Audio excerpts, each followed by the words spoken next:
दोस्तों BTech classes में आपका स्वागत है। मैं वीरेंद्र एक बार फिर से आप लोगों के सामने लेकर आया हूं ओ लेवल का कोर्स, जिसमें हम लोग सेकंड पेपर में पढ़ रहे थे यूनिट नंबर 4 सीएसएस। तो सीएसएस में के पहले वीडियो लेक्चर में हम लोगों ने कुछ चीज़ें डिस्कस कर ली थी। अब जो रिमेनिंग क्लासेस बची हैं सिलेक्टर्स वगैरह सीएसएस के बारे में जो भी हमको देखना है, अब हम लोग उस पर फोकस करेंगे नेक्स्ट वीडियो में। और इससे पहले कि जो भी लोग इस वीडियो को देख रहे हैं प्लीज़ लाइक शेयर कर दीजिए और सब्सक्राइब कर लीजिए जो भी हमारे नए स्टूडेंट्स हैं। ठीक है, अगर इसमें कोई डाउट हो तो प्लीज़ कमेंट के माध्यम से आप लोग पूछें। चलिए समय को व्यतीत न करते हुए चलते हैं अपने वीडियो पे और शुरू करते हैं। ठीक है, तो ये हमारा जो अब दूसरा लेक्चर शुरू होगा उसमें हम लोग देखेंगे डॉट क्लास सेलेक्टर या सेलेक्ट एलिमेंट। ठीक है, ये होते क्या है? अभी हम लोगों ने सीएसएस में पहले पढ़ा कि बहुत सारे जो एलिमेंट्स होते हैं उसमें जो है हम लोग जो हमारे वेब पेज होते हैं उनको हम लोग डिजाइन करते हैं और डिजाइनिंग अपने अकॉर्डिंग जैसा चाहें वेब पेज को स्टैटिक वेबसाइट बनाने के लिए वैसा यूज कर सकते हैं। डिफरेंट डिफरेंट रूल्स पढ़े, डिफरेंट डिफरेंट हमने टैग्स वगैरह देखे हैं। तो अब हम लोग इसमें देखते हैं कि ये जो क्लास सेलेक्टर्स होता है ये करता क्या है। ठीक है, तो चलते हैं। डेफिनेशन और इसका यूजेस दोनों चीजें हमने एक में ही दे दी हैं। पहला क्या है? The class selector selects elements which are specific class attribute. ये क्या करता है? एक स्पेशल टाइप के, मतलब जो एकदम स्पेसिफिक हो कि पर्टिकुलर इसी चीज के लिए यूज करना है कौन वो क्लास, जो आपका क्या कहलाता है? डॉट क्लास सेलेक्टर कहलाता है। ठीक है, to select element with a specific class write a period, brackets में डॉट लगता है जो आपका छोटा ब्रैकेट होता है।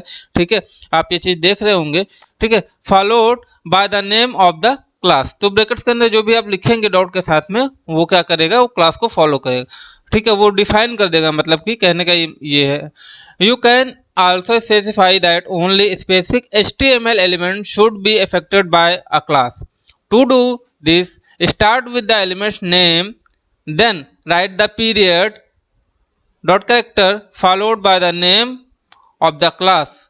ठीक है, अभी हम लोग जो है इसका एग्जांपल देंगे तो आपको पता चलेगा कि किस तरीके से ये काम करता है। तो इतना समझ में आ गया होगा, ये पॉइंट्स आप नोट कर लीजिएगा। ठीक है, अब हम लोग देखते हैं कि क्या है। ये देखिए, ये HTML के कोड में ही लिखा जाता है इसको, जो भी CSS वगैरह होता है वो उसी पे चलता है। ठीक है, अब हम लोग यहाँ पे देखेंगे, ये हमने एक एग्जांपल ले रखा है और एग्जांपल को जो है ये हमने लिया है, एक साइट होती है w3.org। ठीक है, तो वहाँ पे हमने इसको ले रखा है वहाँ से। तो अब हम लोग देखते हैं कि इसमें किस तरीके से कौन कौन सी चीज देखनी है। ठीक है, ओके। तो यहाँ पे ये जो हमारा प्रोग्राम बनने वाला है उसमें देखिए जो आप लोगों का प्रोग्राम होगा इसमें हम लोगों ने किया क्या है? इसमें स्टाइल दिए हैं टेक्स्ट ऑब्लिक CSS। ठीक है, ये हमारा स्टाइल टाइप हो गया। और देखिए क्या करना है? बटन करना है। ठीक है, तो बटन डॉट के साथ में वहां पे जो आपको दिख रहा था ब्रैकेट्स के अंदर डॉट, डॉट के बाद में जो भी कुछ आप लिखेंगे, जैसे आपने यहाँ पे बटन लिख दिया तो अब क्या होगा कि वो डिजाइनिंग जो आएगी वो बटन की डिजाइनिंग आएगी। और उसके साइड में हमने क्या किया कि मार्जिन को सेट कर दिया है। विड्थ कितनी रहेगी? ठीक है, पैडिंग कितनी रहेगी? मार्जिन कितना रहेगा? टेक्स्ट अलाइन सेंटर में होगा, फॉन्ट कैसा होगा? बोल्ड होगा। ठीक है, मार्जिन लेफ्ट में कितना छूटेगा और हॉरिजॉन्टल में कितना, हाइट क्या होगी इसकी, नॉर्मल रहेगी या कैसी भी रहेगी? ये हो गया। उसके बाद देखिए नेक्स्ट में हमने फिर यहाँ पे डॉट बटन, अब क्या बटन कैसा आएगा? स्क्वायर आएगा और बटन का कलर क्या आएगा? वो डार्क ब्लू आएगा। ठीक है, ये सारी चीजें हमने क्या किया? अपने कोड में डिफाइन कर दी। और डिफाइन करने के बाद में अब देखिए बैकग्राउंड कलर हमने दे दिया है। उसके बाद में यहाँ पर भी सारी वो फैसिलिटी, सारे वो स्पेसिफिक चीजें जो हमको अपने पर्टिकुलर पेज में डिजाइन करनी है, सारी प्रॉपर्टीज हमने यहाँ पे मेंशन कर दी। ठीक है, और सबको हर एक प्रॉपर्टी को लिखने के बाद में आप उसको सेमी कॉलन से टर्मिनेट करेंगे। ठीक है, सेमी कॉलन का मतलब यही होता है कि आपने जो भी किया वो लाइन वहां से फिनिश्ड हो गई। ठीक है, तो ये सारी चीजें प्रॉपर्टी हम लोगों ने यहाँ पे लिख दी। और लिखने के बाद में हमने क्या किया कि स्टाइल बॉडी, ये स्टाइल और हेड क्लोज किया, फिर एक नई बॉडी लिखी और नई बॉडी में हेडिंग हमने डाल दी सब क्लास H1। जो है H1 में हमने सब क्लास सेलेक्टर डाल दिया जो कि हेडिंग के रूप में आपका रहेगा। इसके बाद फिर हमने डिवीजन कर दिया, फिर पैराग्राफ लिख दिया बटन स्क्वायर। ठीक है, और ये स्क्वायर के फॉर्म में रहेगा।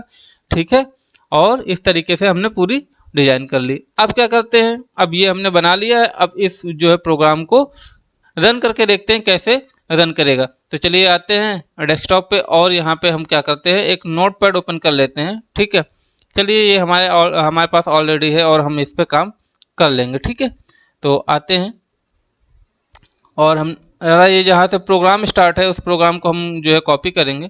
ठीक है, यहाँ से आ जाएंगे हम लोग बिल्कुल कॉपी करते हुए,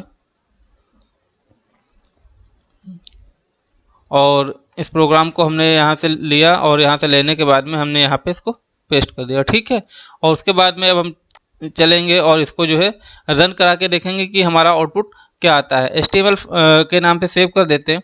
सेव करने के बाद में जो है हम लोग इसको .html के नाम से सेव करेंगे। ठीक है, उसके बाद में इसको हम लोग सेव कर लेंगे और सेव करने के बाद में हम चलेंगे, देखते हैं HTML नाम की कोई अगर फाइल बनी होगी। ये देखिए HTML फाइल हमारी आ गई डेस्कटॉप पे। इसको हमने जो है किया, क्लिक किया और देखते हैं ये आपको कुछ आउटपुट दिख रहा होगा। मैं थोड़ी सी विंडो छोटी कर लेता हूँ क्योंकि आपको पूरी तरीके से विजिबल हो। ठीक है, एक मिनट, हाँ मैं ऐसे सेट कर लेता हूँ कि आपको कोड भी दिखे और वो सारी चीज़ें दिखें। ठीक है, अब ये देखिए यहाँ पे हमने H1 में डाला था क्या, सब क्लास सेलेक्टर। तो H1 में जहाँ पे हमने डाला था ये देखिए सब क्लास सेलेक्टर, वो आपको हेडिंग में लिख के आ रहा है। उसके बाद में हमने क्या डाला था, मार्जिन वगैरह हो, इसका मार्जिन वगैरह डाल दिया था। ठीक है, ये सॉलिड टाइप का दिख रहा है आपको, सॉलिड बिल्कुल दिख रहा होगा। ठीक है, ये ब्लू कलर हमने डाला था। ठीक है, और ये ब्लू कलर आपके बटन पे आ रहा है। ठीक है, ये देखिए यहाँ पे बटन कैसा है, हमारा स्क्वायर है, ये हमारा बटन स्क्वायर है और सॉलिड है एकदम से। ठीक है, उसके बाद में आगे देखते हैं इसकी हाइट विड्थ क्या है। ठीक है, ये जो है इसमें विड्थ, इसकी चौड़ाई जो है 175 पिक्सल है। पैडिंग हमने कर रखी है 3x10 में। ठीक है, ये जो आपकी होगी ये 3 होगी और ये 10 पिक्सल होगी। मार्जिन इसका इधर से छूटा हुआ है 20 पिक्सल्स। ठीक है, और ये सेंटर में है, देख रहे हैं सब क्लास के सेंटर में बिल्कुल है। ठीक है, और जो भी लिखा हुआ आ रहा है इसके अंदर ये बोल्ड लिखा हुआ आ रहा है। ठीक है, लाइन हाइट इसकी क्या है, नॉर्मल है। तो इस तरीके से आप देख सकते हैं कि ये जो हमारा आउटपुट आया वो इस तरीके से आया। ठीक है, अब चलते हैं अपने सिलेबस पे और आते हैं। ये तो समझ में आ गया, आप लोग इसको रन करा के देख लीजिएगा। ठीक है, या नोट कर लीजिएगा वीडियो को जो है पोस्ट करके। ठीक है, तो आप लोग यहाँ से अगर देखना चाहें तो मैं थोड़ी देर के लिए वीडियो को रोकता हूँ और आप यहाँ से इसका स्क्रीनशॉट ले लीजिए। ये सब क्लास सेलेक्टर का है, थोड़ा सा लंबा प्रोग्राम है। ठीक है, आप लोग इसका स्क्रीनशॉट ले लीजिए या फिर वीडियो को पॉज करके आप लोग नोट कर लीजिएगा जैसा आपको उचित लगे। तो आप लोगों ने ले लिया होगा स्क्रीनशॉट। अब आगे बढ़ते हैं और अगला इसका जो पार्ट है वो हम आपको दिखा देते हैं। ठीक है, ये यहाँ तक था, तो आप लोग यहाँ से भी इसका जो है स्क्रीनशॉट ले सकते हैं। ठीक है, और आगे बढ़ते हैं और ये ऐसे। ठीक है, तो ये इस तरीके से जो है हमारा प्रोग्राम है। आप रन करा के देखिएगा जरूर, क्योंकि अगर रन करा के नहीं देखेंगे तो फिर देखने मात्र से, वीडियो देखने मात्र से कुछ नहीं होगा। ठीक है, क्योंकि जब तक आप प्रैक्टिस नहीं करेंगे तब तक आपको एरर्स नहीं पता चलेंगी। ऐसा नहीं कि हमने ये प्रोग्राम्स बनाए हैं तो एरर नहीं आया, काफ़ी बार एरर आई है। काफ़ी चीज़ें, मान लीजिए हमने वहाँ से इस प्रोग्राम को लिया है लेकिन फिर भी हमने इसमें कई सारे चेंजेस किए हैं। ठीक है, तो जो मेन चीज़ होती है वो चेंज करना ही है। आप मतलब अपने हिसाब से जैसा भी चाहें उस चीज़ को उस तरीके से आप चेंज कर सकते हैं। ठीक है, अब हम लोग पढ़ेंगे ग्लोबल एट्रीब्यूट। ठीक है, ग्लोबल एट्रीब्यूट क्या होता है देख लेते हैं। इसको ये लिखा है the select tag also support the global attribute in HTML। तो ये ग्लोबल एट्रीब्यूट को सपोर्ट करता है। इवेंट एट्रीब्यूट क्या होता है, ये क्या करता है, इवेंट एट्रीब्यूट को सपोर्ट करता है HTML में। ठीक है, दोनों को टैग्स में लिखते हैं, जैसा कि आपने ये देखा है टैग के बीच में सेलेक्ट लिखा है दोनों में, तो इसी तरीके से इसको यूज किया जाता है। ठीक है, देखते हैं अगला प्रोग्राम हम लोग। और ये प्रोग्राम जो है सेम उसी तरीके से कुछ नहीं है। इसमें हम लोग देखेंगे क्या कि इसमें जो एट्रीब्यूट्स के बारे में हम लोग देखेंगे। ठीक है, वो ग्रुप का एक कह सकते हैं प्रोग्राम है कि कोई भी चीज़ किस तरीके से ग्रुप में होगी। तो ये देखिए यहाँ पे हमने एक लिखा है, पैराग्राफ में लिखा है कि the output tag is use to group related option in drop down list. तो जो आपको ये प्रोग्राम है वो आपको एक ड्रॉप डाउन में दिखेगा जिसमें कई सारी शायद गाड़ियां हैं, और इन गाड़ियों को जो है आपको एक ग्रुप में दिखेगा और वहां से मतलब ड्रॉप डाउन की लिस्ट में आपको एक ग्रुप दिखेगा किस चीज़ का, गाड़ियों का। ठीक है, तो इस चीज़ में इस तरीके का ये है, और हमने आईडी दे दी है कि कार ही दिखेंगी, ठीक है। ये सारी चीज़ें हैं। तो आप लोग इस प्रोग्राम को पहले तो आप लोग स्क्रीनशॉट ले लीजिए इसका, ठीक है। हम हर एक चीज़ बता रहे हैं। देखिए the opt group element H1 में आएगा, ठीक है। उसके बाद में हमने बता दिया किस लिए है, और एक्शन जो होता है एक्शन पेज डॉट PHP पे होता है। लेबल हमें चूज करना, लेबल लगा दिया है, ठीक है। नेम आईडी क्या होगी, वो कार की होगी, ठीक है। उसके बाद फिर स्वदेशी कार, वॉल्वो, साब, ये डिफरेंट डिफरेंट टाइप्स की कार है, ठीक है। और जहाँ जहाँ पे लिखी जाती है, जर्मन कार्स है, मर्सिडीज है, ऑडी है, तो ये हर चीज़ के लिए एक ग्रुप बनाएगा, ठीक है। तो वहाँ से हम ले लेंगे और वैल्यू क्या करेंगे, फिर हम लोग सबमिट कर देंगे, ठीक है। तो ये अपने लोगों ने स्क्रीनशॉट ले लिया होगा इसका। तो अब हम लोग देखते हैं इसका आउटपुट भी हमने लिया था, हम आपको दिखा देते हैं। ये देखिए इस तरीके का आउटपुट आएगा, ठीक है। क्या होगा कि जब हम लोग प्रोग्राम को रन करेंगे तो ये आएगा और ये आपकी ड्रॉप डाउन होगी, और ड्रॉप डाउन में जो कार होगी वो वॉल्वो के नाम से एक ड्रॉप डाउन खुलेगा, उसमें कई सारी कारें आएंगी, ठीक है। तो आप जिसको चूज करेंगे वो वहाँ पे दिखेगा। तो इस तरह, और ये बटन हो गया, आप इसको सबमिट कर सकते हैं, ठीक है। तो चलिए रन करा के देखते हैं और कैसा प्रोग्राम रन होता है, कोई प्रॉब्लम आती है प्रोग्राम में या कुछ, ठीक है। तो इस तरीके से हम लोग यहाँ पे जाएंगे और इस प्रोग्राम को अपने नोटपैड पे ही लिखेंगे चल के, और लिखने के बाद में क्या करेंगे कि इसको जो है फाइल नेम डॉट HTML के नाम से सेव कर देंगे। और फाइल नेम डॉट HTML के नाम से सेव करने के बाद में हम क्या करेंगे, अपने डिफ़ॉल्ट ब्राउज़र पे रन करा लेंगे। तो जैसे डिफ़ॉल्ट ब्राउज़र पे हम लोग रन कराएंगे, वैसे क्या होगा कि हमारा आउटपुट, अगर प्रोग्राम सही है तो हमारा रियल आउटपुट आ जाएगा, ठीक है। तो चलते हैं देखते हैं क्या होता है। ये हमारा आपका ब्राउज़र है, डिफ़ॉल्ट ब्राउज़र जिस पे ये चलता है, ठीक है। तो आप यहाँ से देख सकते हैं। अब हम इसको क्या करेंगे, रिफ्रेश करेंगे, ये देखिए आ गया, ठीक है, जैसा हमारा प्रोग्राम लिखा था। अब क्या करेंगे, अब हम यहाँ पे ये देखिए आ गए, ठीक है। वॉल्वो है, स्वदेशी कार अगर आपको देखना है, या फिर सॉफ्ट देखना है, जो भी देखना है आप ले सकते हैं, ठीक है। ये जर्मन कार्स हैं, तो इस तरीके से ये मर्सिडीज है। तो जिसको आप सेलेक्ट करेंगे, जैसा आप सेलेक्ट करेंगे वैसे ही ये आएगा। मान लीजिए ऑडी सेलेक्ट किया और सबमिट कर दिया, तो वो आपका डेटा क्या होगा, अगर नेक्स्ट पेज पे होगा डेटाबेस तो वहाँ पे सबमिट हो जाएगा, अदरवाइज नहीं सबमिट होगा, ठीक है। तो समझ में आ रहा होगा कि किस तरीके से इसका पूरा लुक ऐसा आएगा, आप लोग देख सकते हैं, ठीक है। तो ये तो हो गया नेक्स्ट प्रोग्राम। अब हम लोग फिर से चलते हैं और फिर से देखते हैं कि नेक्स्ट टॉपिक हमारा क्या है, ठीक है। तो आप लोग देखते रहिए और देखने के बाद इसको जो है नोट भी करते रहिए, क्योंकि प्रोग्राम्स हैं ये हमने बता दिया है। अब नेक्स्ट प्रोग्राम हम लोगों का बनेगा, ठीक है, जिसमें हम लोग कलर्स का भी कॉम्बिनेशन देखेंगे, ठीक है, और किस तरीके से कलर का यूज होता है। तो देखिए यहाँ पे हमने डाल दिया है बैकग्राउंड कलर रेड डाल दिया है, ठीक है। ऑड इवन जो है इसमें कर दिया है। स्टाइल जो भी होता है वो लिखना है, मतलब ये समझ लीजिए कि जो भी एक चीज़ लिखेंगे वो एक ही स्टाइल में होना चाहिए। HTML से हमने स्टार्ट किया था, HTML सबसे लास्ट में बंद होगा। जो भी चीज़ लिखनी है वो स्टाइल के अंदर लिखनी है। आप देख रहे हैं यहाँ पे, यहाँ से स्टाइल स्टार्ट हुआ और उसके बाद में यहाँ पे ये क्लोज हो रहा है, ठीक है। तो ये स्टाइल के अंदर ही लिखना है। फिर आपको कुछ लिखना, मान लीजिए पैराग्राफ, ठीक है। तो उसके बाद में फिर नई बॉडी ओपन होगी और फिर उस बॉडी में फिर से हम लोग अपने पैराग्राफ लिखेंगे, ठीक है। तो देखिए first paragraph, second paragraph, third paragraph, ठीक है। उसके बाद में हम लोग पैराग्राफ को करके बंद कर देंगे, उसके बाद में हम लोग देखेंगे। तो जो आउटपुट आने वाला है आपका, हमने कलर दिया था, कलर के आउटपुट्स आएंगे, ठीक है, कि पैराग्राफ कैसा होगा, ब्लू होगा और रेड का कॉम्बिनेशन होगा। तो ये यहाँ पे हमने दे दिया है, ठीक है। ये देखिए यहाँ पे पहले ही दे दिया। पहला अगर आएगा इवन होगा तो वो कैसा होगा, ऑड होगा तो कैसा होगा, क्योंकि लाइन जो चलती है इवन ऑड में ही चलेंगी हमेशा। तो पहली लाइन जो आएगी उसका कलर रेड होना चाहिए, दूसरा जो आएगा वो ब्लू होना चाहिए। कहने का मतलब कि हर दूसरी लाइन को छोड़, हर एक, मतलब कि हर थर्ड लाइन जो आएगी वो इवन होगी या ऑड होगी, उसी के अकॉर्डिंग कलर का कॉम्बिनेशन होगा, ठीक है। तो चलते हैं इसको रन करा के देख लेते हैं। आपको आउटपुट दिखा दिया है, अब रन भी करा लेते हैं, क्योंकि रन कराना भी प्रोग्राम को जरूरी होता है। तो फिर वही कर लेंगे हम लोग, अपने प्रोग्राम को उसी तरीके से लिख के जो है हम लोग क्या करेंगे, सेव कर लेंगे, और सेव करने के बाद में डिफ़ॉल्ट ब्राउज़र पे रन करा लेंगे, ठीक है। तो यहाँ पे आ गए हैं हम लोग और इस प्रोग्राम को हम लोग रन करा लेते हैं। ये प्रोग्राम जो लिखा है इसकी स्क्रीनशॉट ले लीजिएगा, अगर आप लोग चाह रहे हैं इसका स्क्रीनशॉट लेना। तो ये भी यहाँ पे एक प्रोग्राम जो नोटपैड पे आपको दिख रहा है, ये कंप्लीट प्रोग्राम है, आप इसको जो है देख सकते हैं। तो अब हम आ गए हैं, अब देखिए ये देखिए ये हमारा आउटपुट आ गया, ठीक है। देखिए पहली लाइन क्या है, ठीक है, पहली लाइन क्या है, ऑड होती है, दूसरी इवन होती है, थर्ड ऑड होती है और फोर्थ इवन होती है। तो ये देखिए पहले ऑड जितनी है उसका कलर सेम है, इवन जितनी है उसका कलर सेम है, ठीक है। तो तो ये सारी चीज़ें होती हैं। तो आप लोग इसका स्क्रीनशॉट ले लीजिएगा, क्योंकि आपको प्रोग्राम के साथ में आउटपुट भी दिख रहा है। ठीक है, हम कोशिश कर रहे हैं कि आपको दिखता रहे। ठीक है, तो आशा करते हैं कि आप लोगों ने जो है इसका स्क्रीनशॉट ले लिया होगा। आगे बढ़ते हैं अपने टॉपिक पे और देखते हैं क्या है। ये आउटपुट हो गया आपका। अब एट्रीब्यूट सेलेक्टर्स के बारे में पढ़ते हैं, ये होते क्या है इसमें हम लोग देख लेते हैं। The attribute selector is use to select element with a specified attribute. जो भी एट्रीब्यूट होता है वो एक स्पेसिफाइड एट्रीब्यूट होता है किसी भी सेलेक्टर्स के लिए।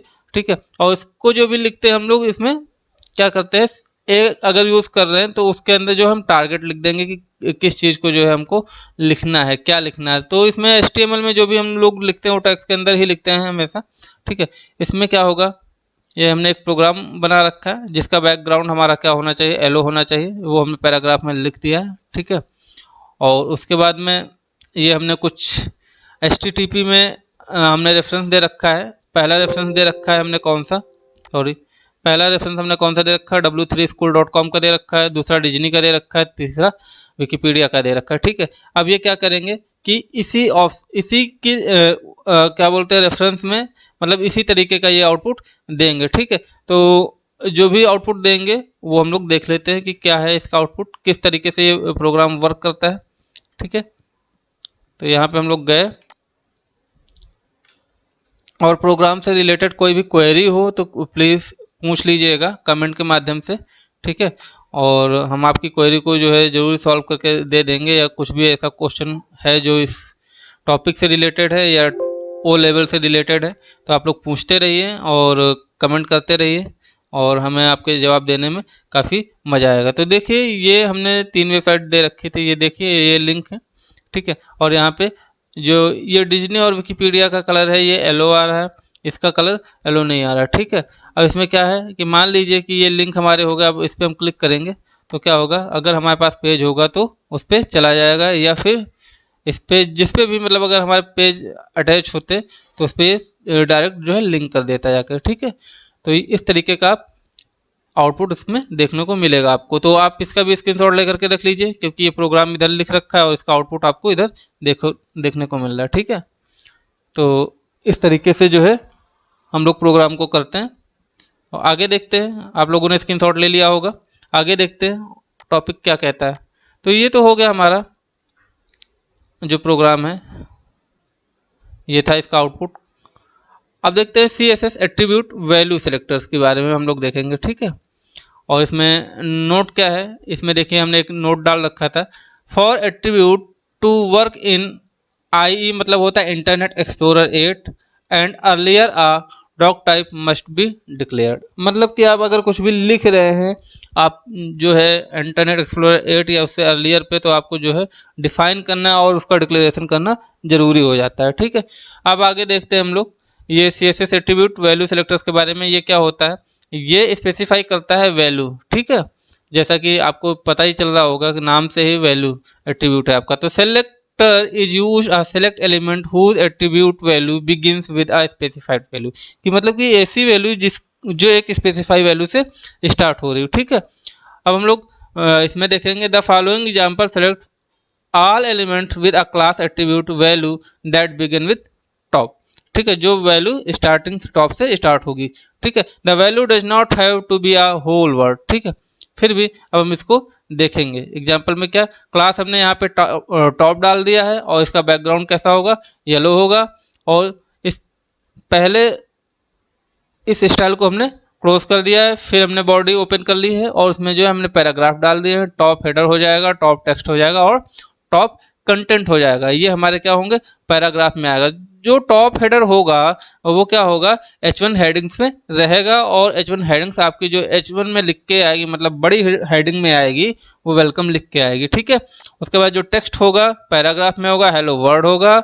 उसके बाद में ये हमने यहाँ पे डाल दिया content are you learning CSS, क्योंकि हम CSS पे काम कर रहे हैं तो इसलिए हमने ये कंटेंट डाला है। ठीक है, उसके बाद में क्या होगा, इसको हम लोग क्लोज कर देंगे। क्लोज करने के बाद में फिर वही चीज़ यहाँ पे लिखी है कि अगर आप इंटरनेट एक्सप्लोरर यूज़ कर रहे हैं तो आपको डिक्लेरेशन करना मोस्ट इम्पोर्टेंट है। ठीक है, तो हम लोग इसको क्या करेंगे, एक बार जा करके अपने जो भी नोटपैड है, जो भी एडिटर यूज़ करें, ऐसा नहीं है, ज़रूरी नहीं है कि आप नोटपैड पे ही यूज़ करें इसको, आप सबलाइन पे यूज़ कर सकते हैं, नोटपैड प्लस प्लस पे यूज़ कर सकते हैं, या फिर इससे पहले जो हमने आपको एडिटर्स बता रखे हैं आप वहाँ पे यूज़ कर सकते हैं। तो मैं तो नोटपैड ही यूज़ कर रहा हूँ, ठीक है, मेरे पास नोटपैड प्लस प्लस है, लेकिन ये हमें काफ़ी ज़्यादा अच्छा लगता है, तो ये भी रीज़न है। तो आप लोगों के पास भी ज़्यादातर यही होता है नोटपैड, इसलिए जो है हमने नोटपैड पे ही काम करना ज़्यादा अच्छा समझा, क्योंकि सब लोगों के पास में सब लाइन या फिर और अदर जो है नहीं हो पाते हैं एडिटर्स। तो चलिए हम लोग यहाँ पे आ रहे थे, और ये देखिए पहली हेडिंग H1 जो थी आपकी वेलकम आई है, ठीक है, दूसरा हेलो वर्ड आया है, तीसरा आर यू लर्निंग सीएसएस है। कहने का मतलब वो सारे पैराग्राफ्स जहाँ पे हम कुछ भी लिखेंगे, ठीक है, तो वो क्या करेगा हमारा ये प्रोग्राम, वो सारी लाइंस जहाँ पे हमने कुछ पैराग्राफ के बीच में लिखा होगा, वो पैराग्राफ क्या करेगा, वो कलर कर देगा बैकग्राउंड कलर से, ठीक है। अगर मान लीजिए थोड़ी देर के लिए अगर हम यहाँ पे बैकग्राउंड अपना चेंज कर देते हैं और यहाँ पे लिख देते हैं ग्रीन, उसके बाद में इस प्रोग्राम को जो है हम लोग फिर से कंटिन्यूएशन में रन कराते हैं, ठीक है, उसको एक बार रिफ्रेश कर लेंगे, ठीक है, और जैसे इसको हम लोग यहाँ से कंटिन्यूएशन में रन कराएंगे तो देखते हैं क्या, ये देख रहे हैं आप, ग्रीन कलर कर सकते हैं, तो कुछ भी आप कर सकते हैं। देखिए क्लास टॉप डाला था यहाँ पे, तो क्या हुआ, हमारा जो पहला वेलकम आया वो टॉप हेडर में हमारा वेलकम आ गया, ठीक है। तो आप इस तरीके से इसको जो है इसकी शॉर्ट ले करके रख लीजिए। अगर कोई प्रॉब्लम होती है तो आप लोग अपने से ट्राई करिए, उसके बाद में हमसे पूछिए, ठीक है। तो इस तरीके से चलिए फिर अपने कंटेंट पे चलते हैं, और ये प्रोग्राम हो गया, इसका आउटपुट भी देखिए सेम आ रहा है, ये देखिए, ठीक है। तो ये सारी चीज़ें जहाँ जहाँ आप लिखेंगे वो प्रोग्राम आ जाएगा, ठीक है। तो फिर आगे देखते हैं हम लोग C S S grouping selector, ठीक है। जैसे नाम से ही पता हो रहा होगा कि सी एस एस में जो भी प्रोग्राम बनेगा वो ग्रुप के सिलेक्टर्स का काम करेगा, ठीक है। तो इसमें क्या होता है, the C S S grouping selector is use to select multiple elements and style them together.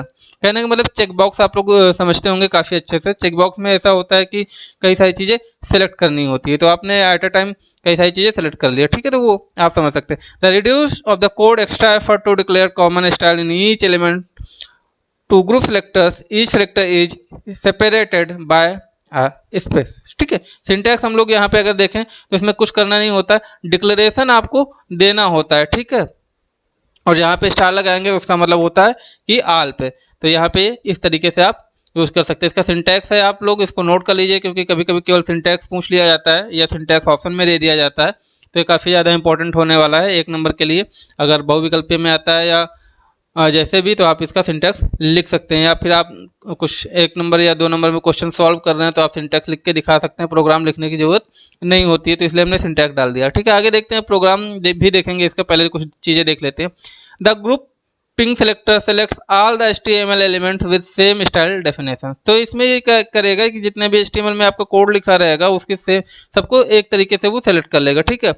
अब देखते हैं जैसे H1 H2 and P elements have the same style definition. तो यहाँ पे क्या करेगा कि जो हेडिंग आपकी H1 होगी, हेडिंग दूसरी H2 होगी, और जो पैराग्राफ होगा उसको सेम स्टाइल में कर देगा। तो इसमें ये देखिए हमने लिखा है यहाँ पे HTML हेड स्टाइल शुरू किया, स्टाइल के पहले हमने यहाँ पे डिक्लेयर कर दिया। डिक्लेयर क्या कर दिया, H1 H2 और पैराग्राफ क्या होगा, टेक्स्ट अलाइन सेंटर होगा और इसका कलर रेड होगा, ठीक है। उसके बाद में हमने क्या किया, स्टाइल को क्लोज किया, उसके बाद फिर से नए हेड में हमने क्या लिखा कि हेलो वर्ल्ड, इसमें आर हेडिंग और दिस इज अ पैराग्राफ। हमने तीनों चीज़ों को जो हमने ऊपर डिफाइन किया उसको यहाँ पे हमने यूज कर लिया, ठीक है। यूज करने के बाद में अब हमने क्या किया कि इसको बॉडी और HTML को बंद कर दिया। उसके बाद में अब हमने क्या किया, यहाँ इसको रन कराना है, तो रन कराने के लिए हम यही प्रोग्राम क्या करेंगे, नोटपैड में लिखेंगे। फिर नोटपैड में लिखने के बाद में फिर हम लोग अपने डिफ़ॉल्ट ब्राउज़र पे रन करा लेंगे। तो चलिए आते हैं, और ये आए और हमने जो है प्रोग्राम को लिखने के बाद सेव कर लिया। सेव करने के बाद में अब हम इसको रन कराते हैं। तो रन कराने पे देखते हैं क्या हमारा आउटपुट आता है। ये देखिए, ठीक है, क्या आया, सेम स्टाइल में आया, क्योंकि ये हेडिंग थी इसलिए ये बड़ा है, ये H2 था इसलिए इससे छोटा है, और ये पैराग्राफ है, लेकिन इसकी स्टाइल क्या है, स्टाइल एकदम सेम है, ठीक है। तो आप लोग प्रोग्राम को भी लिख लीजिए और इसका आउटपुट भी नोट कर लीजिए, या फिर स्क्रीनशॉट लेकर के रख लीजिएगा, ठीक है। चलिए हो गया होगा। और मैं आप लोगों को एक चीज़ और बता दूं कि अब मेरी जो वीडियोस हैं वो मॉर्निंग में 10 बजे आपको मिला करेंगी। तो जो भी लोग हैं तो कृपया जो है टाइम से वीडियोस को देखने की कोशिश करें, ठीक है। अगर कहीं फंसे हुए कहीं बाहर है या सोर्स नहीं है देखने के लिए तो कोई प्रॉब्लम नहीं है, लेकिन जो है अब आपको मॉर्निंग 10 बजे संडे को छोड़ करके आपको 10 बजे वीडियो मिल जाएंगी। और अगर मैं ज़्यादा वीडियो अपलोड करूँगा तो फिर दोपहर में 2 बजे, ठीक है। तो ये यार टाइम रखिएगा कि अगर मेरी आपको वीडियो जो कंपलसरी में मिलेगी वो मॉर्निंग में 10 बजे 10 AM पे मिलेगी, ठीक है, संडे को छोड़ करके। और दोपहर में 2 बजे कंडीशनल है, अगर मैं डालूंगा तो आप लोगों को बता दूंगा नेक्स्ट वीडियो में उस कौन सी आने वाली है और किस टाइम आने वाली है, ठीक है। तो ये आप लोग अभी ये फिलहाल मान के चलिए कि जो आपको नेक्स्ट वीडियो मिलेगी वो नेक्स्ट डे मॉर्निंग 10 AM पे मिल जाया करेगी, ठीक है। तो चलिए हम लोग टॉपिक पे बढ़ते हैं और देखते हैं। तो इस तरीके से ये हमने प्रोग्राम को रन करा के देख लिया, ठीक है। अब हम लोग आगे बढ़ेंगे और देखेंगे CSS प्रॉपर्टीज क्या होती है। कुछ प्रॉपर्टीज को हमने यहाँ पे मेंशन किया है, ठीक है। बैकग्राउंड प्रॉपर्टीज पहले नंबर पे हमने लिख रखी है। देखिए क्या होता है। The CSS background properties are use to define the background effect for elements. Some CSS background properties are, ठीक है। तो हमने क्या किया कि ये जो बैकग्राउंड प्रॉपर्टीज हैं यहाँ पे यूज कर रहे हैं, ठीक है। और CSS बैकग्राउंड की प्रॉपर्टीज क्या क्या होती हैं वो हम लोग देखेंगे। देखिए पहला क्या है, बैकग्राउंड कलर। तो ये क्या करेगा, बैकग्राउंड कलर को डिफाइन करेगा, किस तरीके का कलर रहेगा। बैकग्राउंड इमेज, मान लीजिए आप कुछ भी बना रहे हैं तो आप वेबसाइट के बैकग्राउंड में कौन सी इमेज रहेगी वो चीज़ आपको यहाँ पे दिखेगी, ठीक है। बैकग्राउंड रिपीट, रिपीट का मतलब ये होता है कि जैसे मान लीजिए हम एक इमेज डाल रहे हैं, वो इमेज हमारी छोटी है तो क्या करेगी, वही इमेज जो है काफ़ी सारे पूरे बैकग्राउंड में कवर अप हो जाएगी, ठीक है। इसका भी प्रोग्राम हम अभी आपको बना के दिखाएंगे, ठीक है।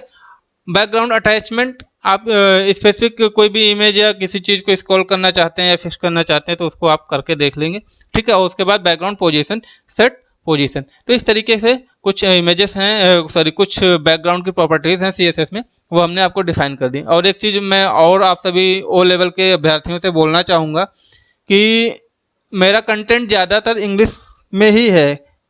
रीज़न उसका ये है कि जो कंप्यूटर है, कंप्यूटर में बहुत सारे ऐसे वर्ड्स होते हैं जो हिंदी में बिल्कुल अलग जो है प्रोनाउंसिएट किए जाते हैं और उनका मतलब जो है बोलचाल की भाषा से सबसे अलग होता है। तो मैं बस ये कहूँगा कि आप लोग क्या करिए कि इंग्लिश को पढ़ने और समझने की कोशिश कीजिए। ऐसा नहीं है कि इंग्लिश आप लोगों को आती नहीं, सबको अच्छी इंग्लिश आती है। बस ये होता है कि यूपी बोर्ड से जो होते हैं, जो हिंदी मीडियम के होते हैं, जिनका बैकग्राउंड हिंदी मीडियम का होता है, वो क्या करते हैं, इंग्लिश को देख के थोड़ा सा डर जाते हैं कहीं ना कहीं कि लिखें क्या, सब्जेक्ट सेंटेंस नहीं बनाना आ रहा है या कुछ। तो ऐसा कुछ नहीं, आप थोड़ा सा लिखोगे गड़बड़ होगा चलेगा, क्योंकि CBSE बोर्ड में जो स्टूडेंट होते हैं, जिन लोगों का इंग्लिश बैकग्राउंड होता है, वो हिंदी को ही नहीं समझ में आता। तो ऐसा वर्षा आप लोग समझ लीजिए। और मैं भी जो है हिंदी बैकग्राउंड का हूँ, ठीक है। मैंने जो अपनी 10+2 तक की स्टडी की है वो टोटल प्योर हिंदी में की है, और बहुत ही वैसे स्कूल से की है जहाँ पे मान लीजिए कि हिंदी में ही सब कुछ होता था, ठीक है। हिंदी मीडियम का स्कूल था, सरकारी स्कूल था, ठीक है। तो कहने का मतलब ये है, ये बात मैं इसलिए बोल रहा हूँ क्योंकि कई लोगों को ऑब्जेक्शन भी होगा कि सर तो पढ़ा देते हैं केवल इंग्लिश में ही बोल पढ़ाते हैं। तो इसलिए मैं इंग्लिश में बोलता हूँ और हिंदी में पॉइंट टू पॉइंट जो है उसको इलेबोरेट करता हूँ कि हिंदी मीडियम के बच्चों के लिए कोई प्रॉब्लम ना हो, या हिंदी मीडियम के जो स्टूडेंट्स हैं उनको कोई प्रॉब्लम ना हो। तो जिन लोगों को प्रॉब्लम है इंग्लिश से या कुछ पूछना चाह रहे हैं इंग्लिश में, जिसका कुछ समझ नहीं आ रहा है, तो वो आप हमें कमेंट के माध्यम से बता सकते हैं। मैं अगर चाहूँ तो इसका जो है हिंदी वर्जन भी दे सकता हूँ, हिंदी में मैं ट्रांसलेट करके भी दे सकता हूँ, ऐसा कुछ नहीं है। क्योंकि कई सारे लोग हैं जो हिंदी में पढ़ा रहे हैं, लेकिन रीजन ये है फिर हिंदी में कंप्यूटर का मतलब ही क्या रह जाएगा, क्योंकि लॉजिकल वे से आपको काम करना है इस पर, ठीक है। और बहुत सारी ऐसी चीज़ें हैं जो कंप्यूटर की भाषा में थोड़ी सी अलग हो जाती हैं, मतलब वही होता है, समझने का तरीका वही होता है, समझाने का तरीका भी वही होता है, प्रोग्राम वैसे ही रन होते हैं। लेकिन अगर हम कहें कि क्या जो हम प्रोग्राम रन करा रहे हैं वो हिंदी के कंटेंट लिखने के बाद क्या आप रन करा सकते हैं प्रोग्राम में? नहीं करा सकते हैं। तो उसके लिए एटलीस्ट आपको इंग्लिश आना ही चाहिए, ठीक है। तो बस कोशिश ये करें, कोई ज़बरदस्ती नहीं है, कोशिश ये करें कि इंग्लिश को समझने की प्रयास करें और थोड़ा सा लिखने की कोशिश करें। बाकी मैं हूँ हिंदी और इंग्लिश दोनों के लिए, ठीक है। और मैं हेल्प कर पाता हूँ जितनी, मैं उतनी करूँगा, परेशान मत होइए। और इंग्लिश पे थोड़ा सा ध्यान दीजिए, क्योंकि ये जो आगे आने वाला टाइम है बिल्कुल डिजिटल होने वाला है, और डिजिटल जो भी हो जाएगा इस लॉकडाउन के चलते हर चीज़ डिजिटल हो रही है, हर चीज़ मोबाइल पे आपको मिल रही है। भले हिंदी में कई सारी चीज़ें मिल जाती हैं, लेकिन कई सारी ऐसी चीज़ें आज भी हैं कंप्यूटर के क्षेत्र में, मोबाइल के क्षेत्र में, जो इंग्लिश में ही चल रही हैं।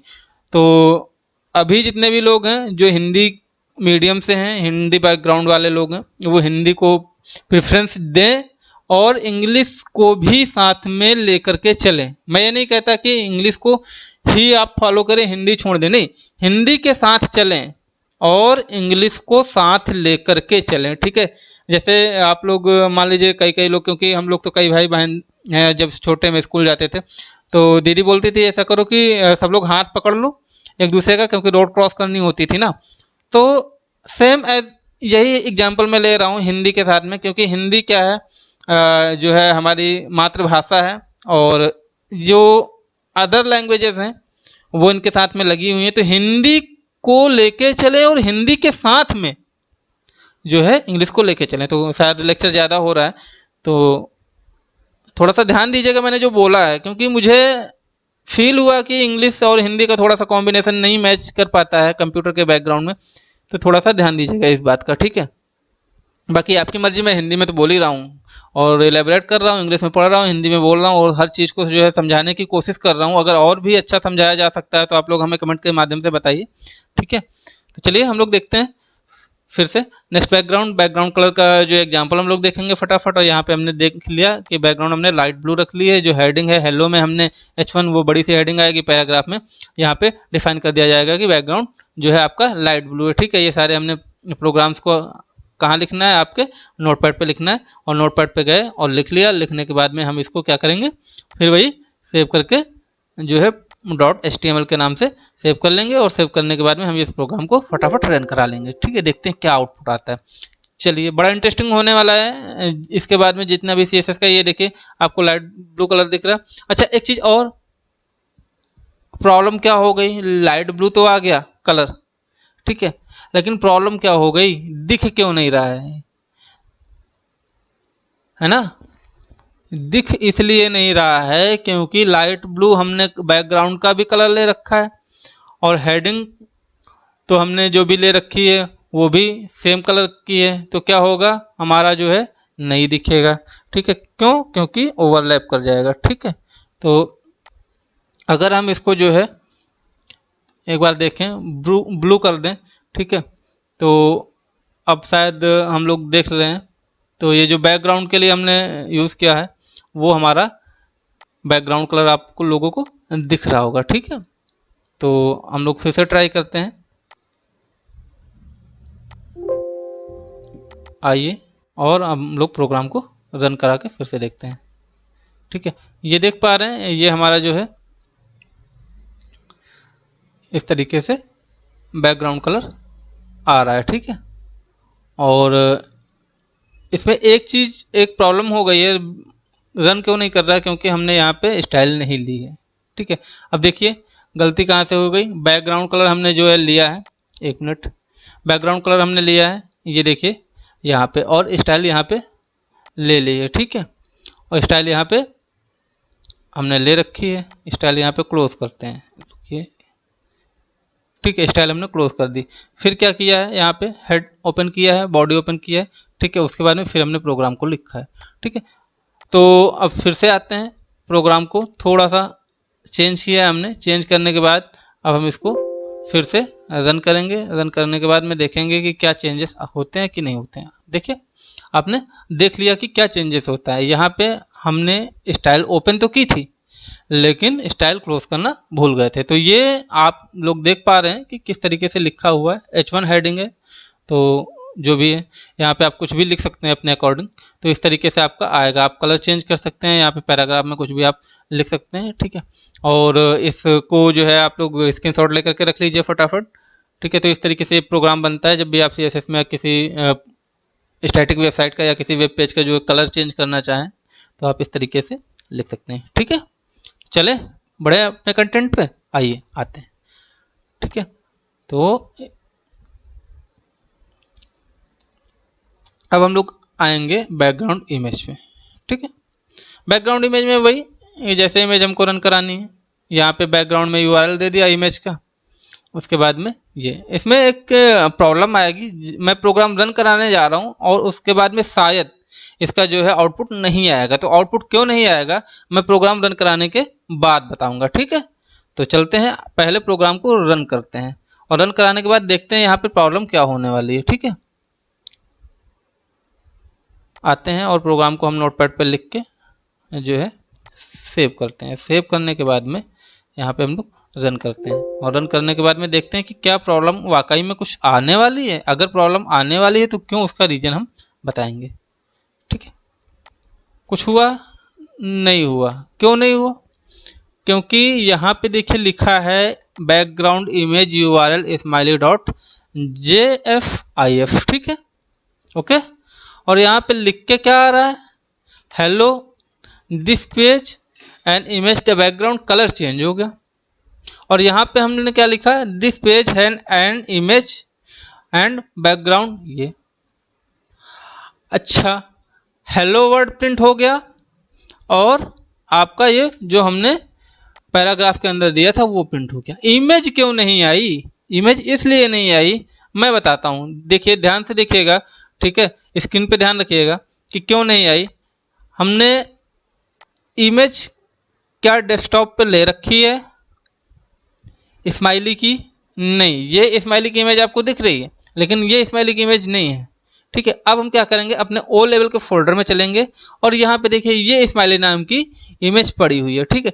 और ये स्माइली नाम की इमेज पड़ी हुई है और इसको अब हम लोग इस पे जो है रन कराएंगे, ठीक है। ये वाला प्रोग्राम हम लोग क्या करेंगे, वो रन कराएंगे और रन कराने के बाद में देखेंगे कि क्या वाकई में ये प्रोग्राम रन करेगा।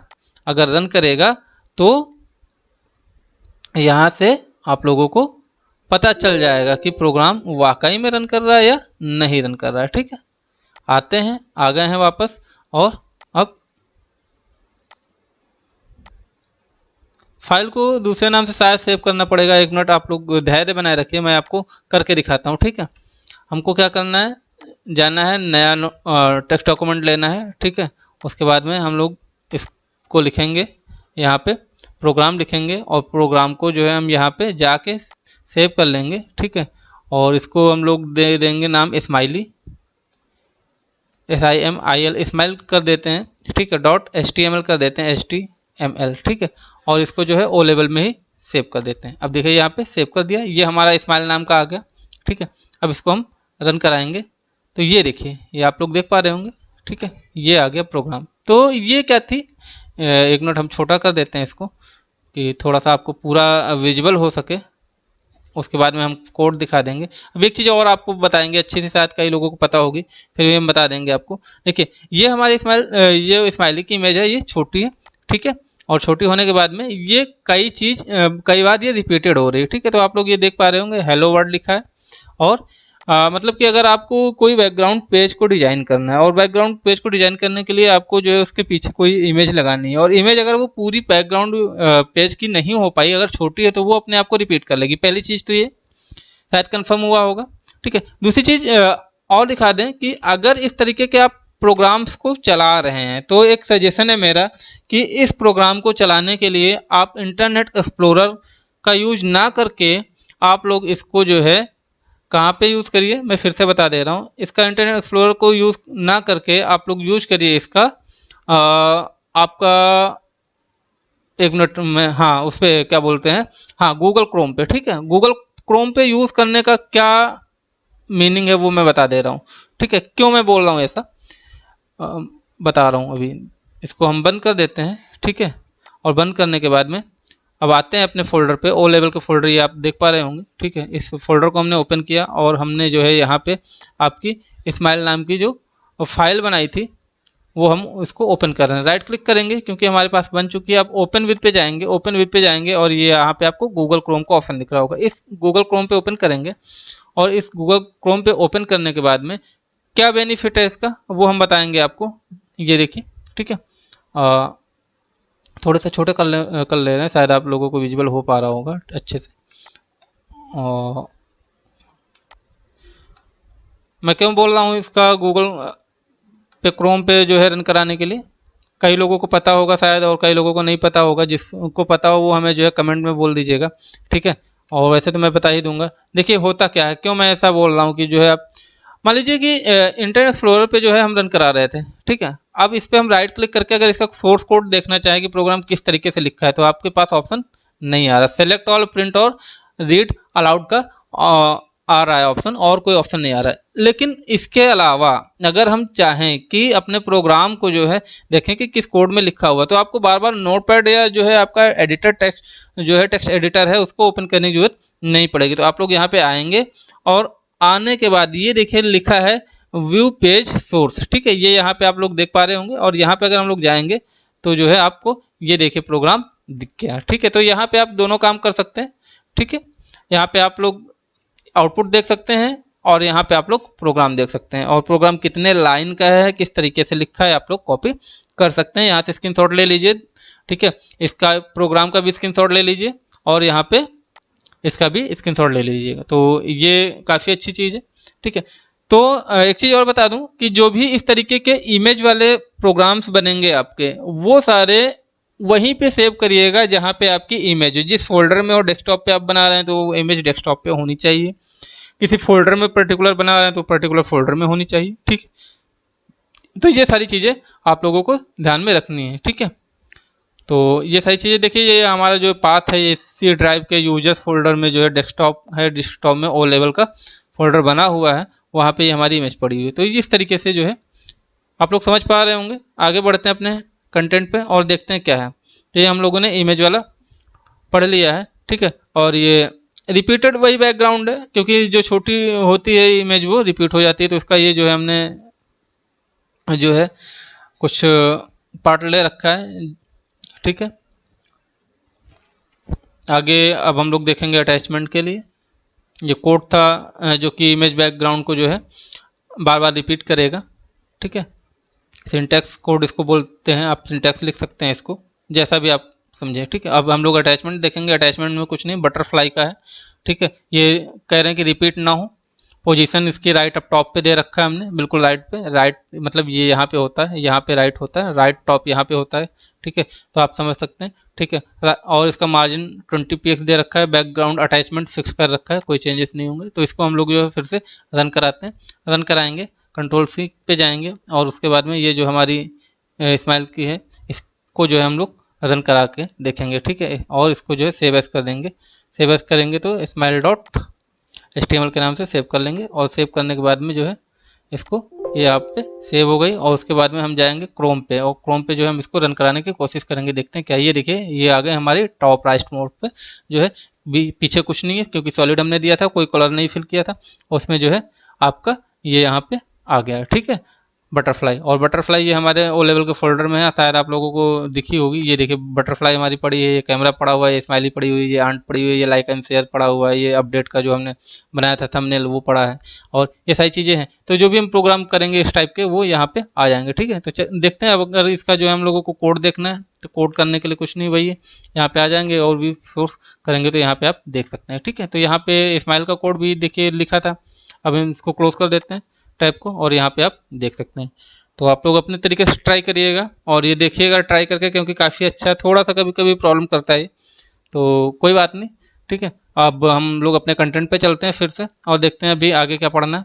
ये सारी चीज़ें हमने देख ली, ठीक है। अब आगे फिर एक एग्जांपल हमने लिया है इसका, ठीक है। और यहाँ पे फिर जो है आप मान के चलिए कि जो भी हम लोग प्रोग्राम लिखेंगे उसमें हमने बैकग्राउंड इमेज इमेज दे दिया, यहाँ पे रिपीट नहीं किया, अटैचमेंट फिक्स दे दिया और पोजीशन सेंटर दे दिया। तो अब इसको अगर रन कराएंगे तो ये क्या पोजीशन आएगी आपकी, सेंटर में आएगी, ठीक है। पूरा प्रोग्राम नहीं लिख रहे हैं, ठीक है। और बॉडी के अंदर जो है इसको लेकर के हम लोग लिख लेंगे। हमारी बॉडी ये है, अगर हम लोग यहाँ पे चाहें तो यहाँ पे अपना जो प्रोग्राम है उसको जो है यहाँ पे सीधा जा करके बॉडी पे जो पेस्ट कर देंगे, ठीक है। ये पेस्ट कर दिया और के बाद में जो है हमने इसको सेव कर लिया। सेव करने के बाद में क्या किया, सेम फाइल है तो बार बार चेंज करने की जरूरत नहीं है। आप चाहें तो नई नई फाइलें बना सकते हैं अपने अकॉर्डिंग, ठीक है। मैं टाइम की बचत के लिए ऐसा कर रहा हूँ, ठीक है। अब ये हो गया। अब इसको हम लोग देख लेते हैं फिर से रन करा के कि क्या होता है, क्या इसका जो है आता है।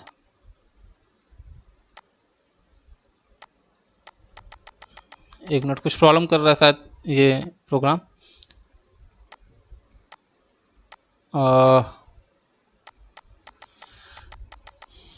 देख लेते हैं एक बार फिर से क्या प्रॉब्लम हो गई है इसमें। बॉडी सारी चीज़ें सही हैं, स्टाइल नहीं दे रखी है, स्टाइल दे रखी है सॉरी, हेड दे रखा है, हेड दे रखा है, बॉडी जो है बॉडी सबसे ऊपर होनी चाहिए, ठीक है। चलिए बॉडी भी लिखी हुई है, कोई प्रॉब्लम नहीं है। बॉडी को हमने बंद किया है, नहीं बंद किया है तो बंद कर देते हैं, ठीक है। अब देखते हैं रन करा के कि क्या है, इसका प्रॉब्लम क्या होता है, ठीक है। अगर नहीं सॉल्व होगी तो फिर हम जो है इसमें देखेंगे कि क्या प्रॉब्लम है, ठीक है। तो परेशान होने की जरूरत नहीं है उतनी, क्योंकि प्रोग्राम कोड है तो एरर आ सकती है, ऐसा कुछ नहीं है कि एरर नहीं आएगी।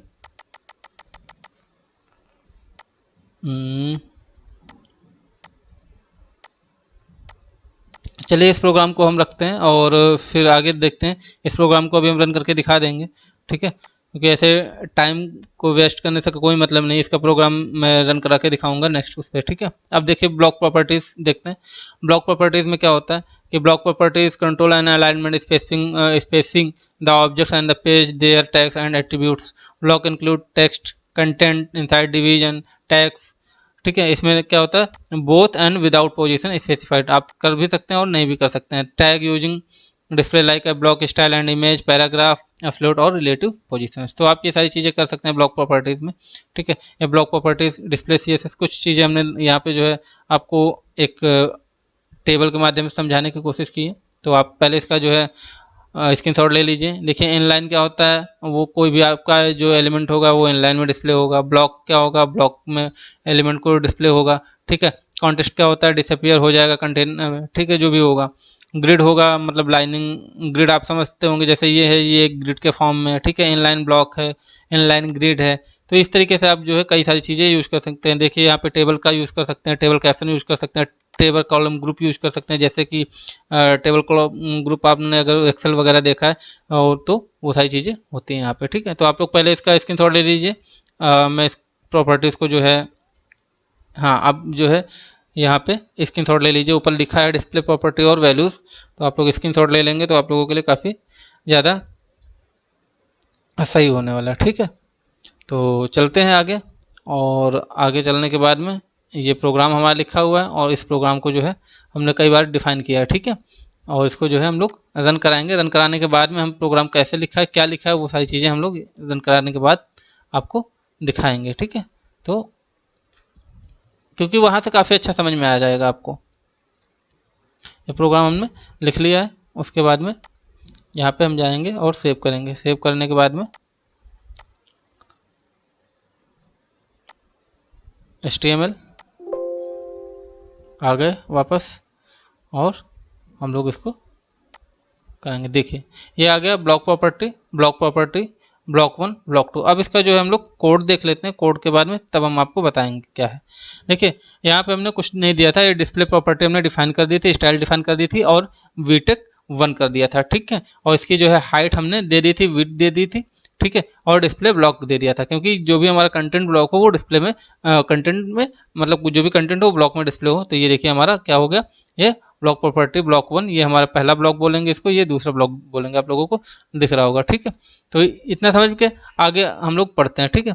अब देखिए यहाँ पे दूसरा हमने ले लिया हैशटैग के साथ में वीटेक 2, ठीक है। इसमें हमने दे दिया हाइट दे दी, विड्थ दे दी और सियान दे दिया कलर, और ये भी सियान कलर जो है वो ब्लॉक में डिस्प्ले होगा, तो ये भी दे दिया, ठीक है।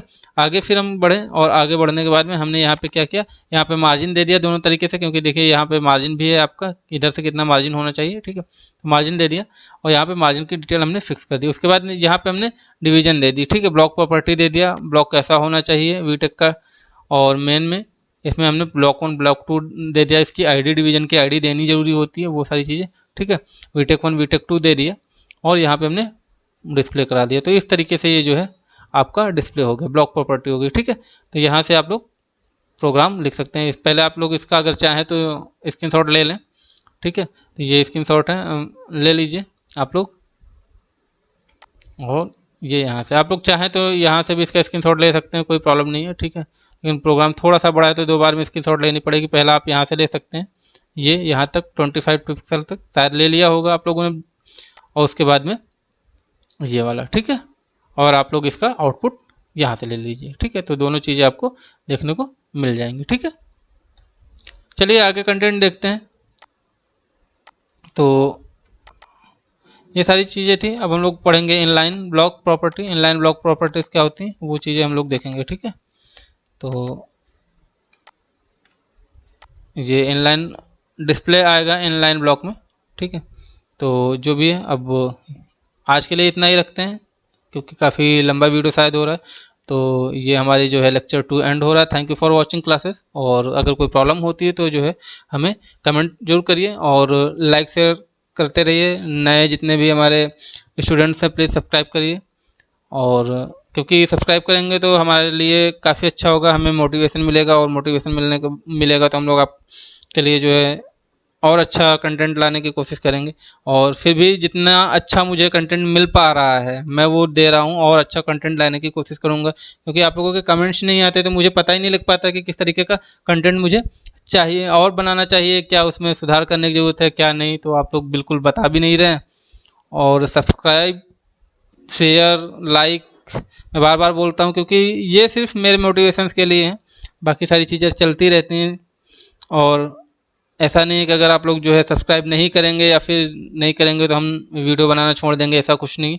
बस मुझे ज़रूरत थी, मेरे स्टूडेंट्स ने कहा तो हम ये कर रहे हैं। ठीक है, तो चलिए बहुत बहुत ख्याल रखिए अपना, और आप लोग पढ़ते रहिए, प्रोग्राम्स करते रहिए। ठीक है, फिर मिलते हैं। ख्याल रखिए अपना। जय हिंद।